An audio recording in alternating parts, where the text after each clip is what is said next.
Hello बच्चों, चलिए प्रश्न पढ़ते हैं। प्रश्न दिया है कि जब दो द्रव ए तथा बी मिश्रित किए जाते हैं तो उनका क्वथनांक उन दोनों के क्वथनांक से अधिक हो जाता है। इस विलयन की प्रकृति कैसी है? तो सबसे पहले बात करेंगे इस प्रश्न में मुख्य अवधारणा की। देखो क्या होगी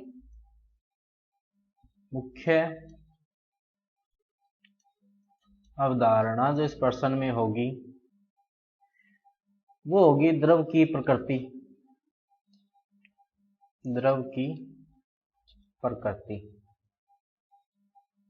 तो देखो, यदि दो विलयन को अपने मिला रहे हैं और उससे डेल्टा वी मिश्रण जो है वो जीरो आ रहा है, डेल्टा एच मिश्रण का जो है मिक्सचर का जो है वो जीरो आ रहा है, तो इसका मतलब है कि वो कौन सा विलयन है?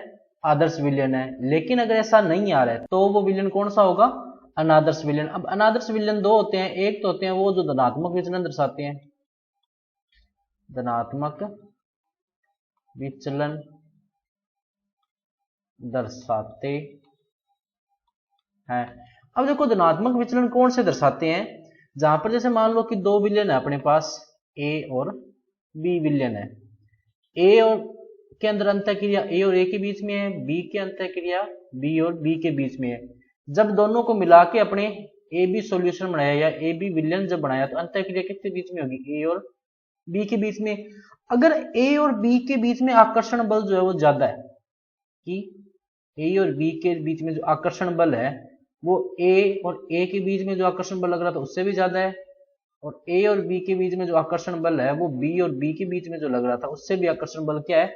ज्यादा है। तो इस स्थिति में क्या होगा कि इसका जो क्वथनांक है वो बढ़ जाएगा, क्योंकि आकर्षण बल क्या हो गया? ज्यादा हो गया।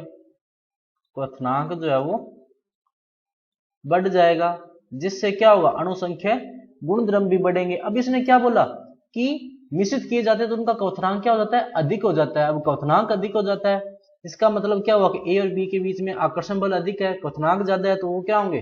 कौन सा विचलन दर्शाएंगे? धनात्मक विचलन। यानी कि ये जो अपने को दो विलयन अलग अलग दिए हुए हैं, ये राउल्ट के नियम से, राउल्ट के नियम से धनात्मक विचलन दर्शाएंगे। धनात्मक विचलन, तुलनात्मक विचलन दर्शाएंगे। तो देखो सही विकल्प कौन सा होगा? विकल्प नंबर डी। तो बच्चों ये था आपका उत्तर। मैं आशा करता हूं आपको समझ में आया होगा। धन्यवाद।